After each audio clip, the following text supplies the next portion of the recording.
On the lookout for suicide bombers as well as regular criminals. We simply cannot let the Russians through here, so they're hanging on for dear life. That are currently trying to rebuild a bridge that was washed away here a few days ago.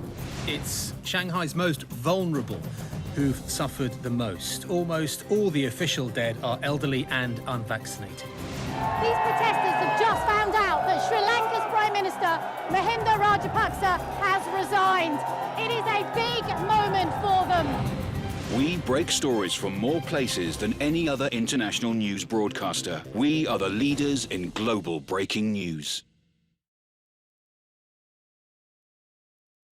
As the Russian invasion of Ukraine continues, BBC News has in-depth coverage. It's very clear the war in this area is extremely active. This is the site of a Russian missile attack on the eastern edge of Kharkiv.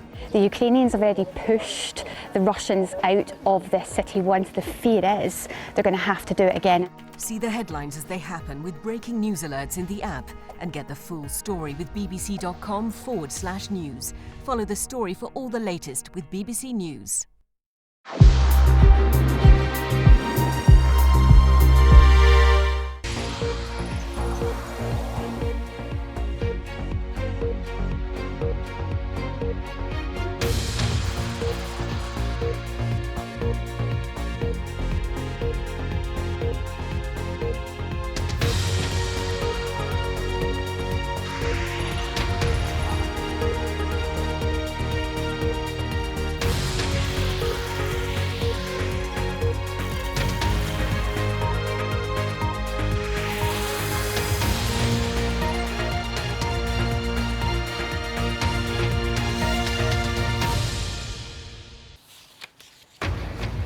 Hello, this is BBC World News. I'm Lucy Gray. Our top stories.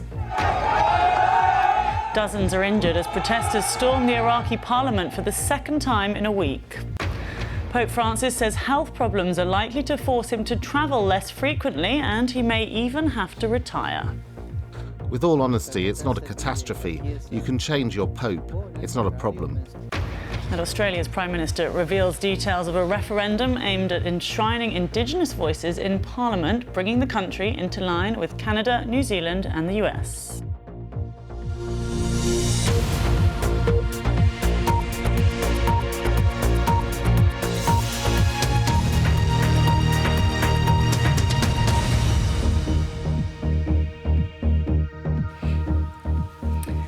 Welcome to BBC World News. More than 100 people have reportedly been injured during protests by supporters of a powerful Iraqi cleric in Baghdad after storming the Iraqi parliament for the second time in 3 days.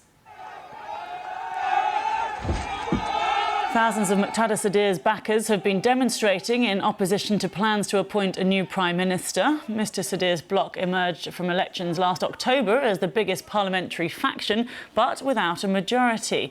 He and his 73 lawmakers quit in June following months of political stalemate, paving the way for a rival political bloc to try to form a government under former Prime Minister Mohammed al-Sudani. I'm joined now by BBC World Affairs correspondent Mike Thompson, and there have been some really striking images today, haven't there, of the scenes inside the Parliament building, people